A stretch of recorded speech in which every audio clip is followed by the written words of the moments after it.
Friends, welcome to my channel. எப்படி இந்த மாதிரி க்யூட்டாக ஒரு பர்ஸ் பண்ணலான்னு பார்க்கலாமா? அதுக்கு உங்களுக்கு ஒரே ஒரு பேப்பர் மட்டும் இருந்தாலே போதும். இந்த மாதிரி க்யூட்டாக ஒரு பர்ஸ் பண்ணிடலாம்.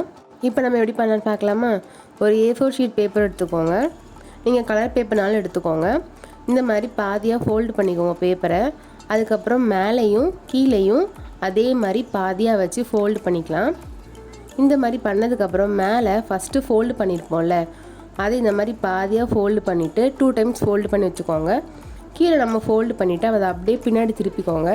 திருப்பிட்டு நம்ம என்வலப்புக்கெலாம் மடிப்போம்ல சைடில், அந்த மாதிரி மடிச்சுக்கோங்க. இந்த மாதிரி மடிச்சுட்டு அதை நம்ம கம் போட்டு சைடில் அப்ளை பண்ணிக்கலாம். சைடில் மட்டும் கம் அப்ளை பண்ணுங்கள், சென்டரில் போட வேணாம். கம் அப்ளை பண்ணிவிட்டு அதை இந்த மாதிரி பாதியாக ஃபோல்டு பண்ணிக்கோங்க. இந்த மாதிரி பாதியாக ஃபோல்டு பண்ணிவிட்டு நல்லா கீழே ப்ரெஸ் பண்ணி விட்டுக்கோங்க. கொஞ்ச நேரம் காயட்டும். காஞ்சதுக்கப்புறமா நான் கை வச்சுருக்கேன்ல கீழே, அந்த இடம் கீழே இருக்கணும். அதை இந்த மாதிரி ஃபோல்டு பண்ணிக்கோங்க. இந்த மாதிரி ஃபோல்டு பண்ணி தனியாக வச்சுக்கோங்க. ரெக்டாங்கிள் ஷேப்பில் ஒரு பேப்பர் எடுத்துக்கோங்க.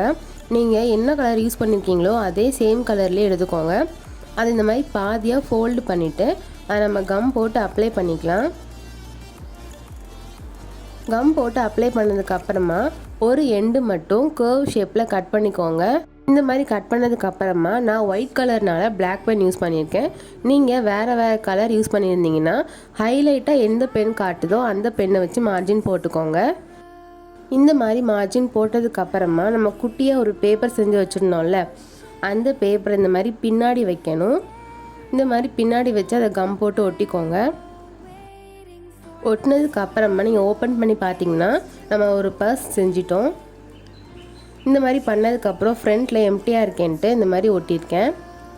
நீங்கள் ஸ்டிக்கர்ஸ்னாலும் ஒட்டிக்கலாம், பட் ஒட்டும்போது ஒரு சைடு மட்டும் கொஞ்சமாக கேப் விட்டுக்கோங்க. இப்போ நம்ம பர்ஸ் பண்ணியாச்சு, நீங்களே பாருங்கள். இதே மாதிரி நான் ஆல்ரெடி ப்ளூ கலரில் ஒரு பர்ஸ் பண்ணியிருக்கேன்.